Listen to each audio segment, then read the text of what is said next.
सभी प्रेक्षकों को और माननीय सदस्यों को मेरा सादर प्रणाम। मैं डबिकार Sai Kiran ji पुल्लारेड्डी college of pharmacy से हूँ।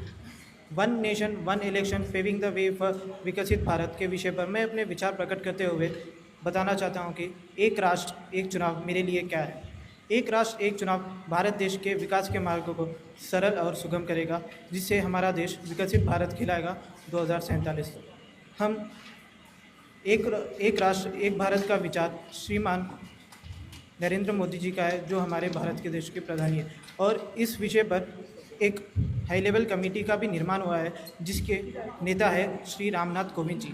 और एक राष्ट्र एक चुनाव के द्वारा हमारे देश में बहुत लाभदायक फ़ायदे भी हो सकते हैं, और इसके साथ कुछ अतिरिक्त नुकसान भी हम देख सकते हैं। बहुत लाभदायक फ़ायदे जैसे कि हम देख सकते हैं अर्थव्यवस्था स्थिर होना, और साथ ही पॉलिसी पैरालिसिस दुविधा से हम मुक्त हो सकते हैं, और वोटिंग परसेंटेज भी बढ़ सकता है, और भ्रष्टाचार से भी हमारा देश मुक्त हो सकता है। अब हम देखेंगे कि कैसे हमारी अर्थव्यवस्था स्थिर हो सकती है। जैसे कि हम जानते हैं कि 2019 में चुनाव के दौरान 60,000 करोड़ की धनराशि का इस्तेमाल होना, और 2024 के वर्ष में चुनाव के दौरान 1,35,000 धनराशि का इस्तेमाल होना। इसके कारण हमारे अर्थव्यवस्था पर बहुत दबाव पड़ रहा है। इससे हमारी अर्थव्यवस्था भी डगमगा सकती है।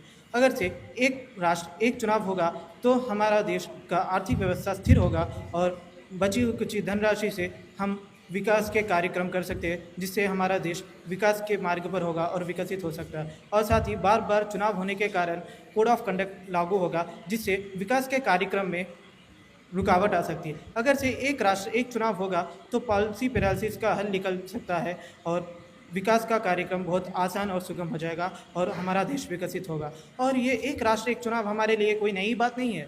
हम जानते हैं कि जब हमारे देश में पहली बार चुनाव शुरू हुआ था, तब से लेकर 4 बार तक हमारे देश में एक राष्ट्र एक चुनाव का पालन होता करता था। बट जैसे जैसे समय बीतता गया, ये व्यवस्था थम सी गई, और बहुत से बार बार चुनाव होने लगे।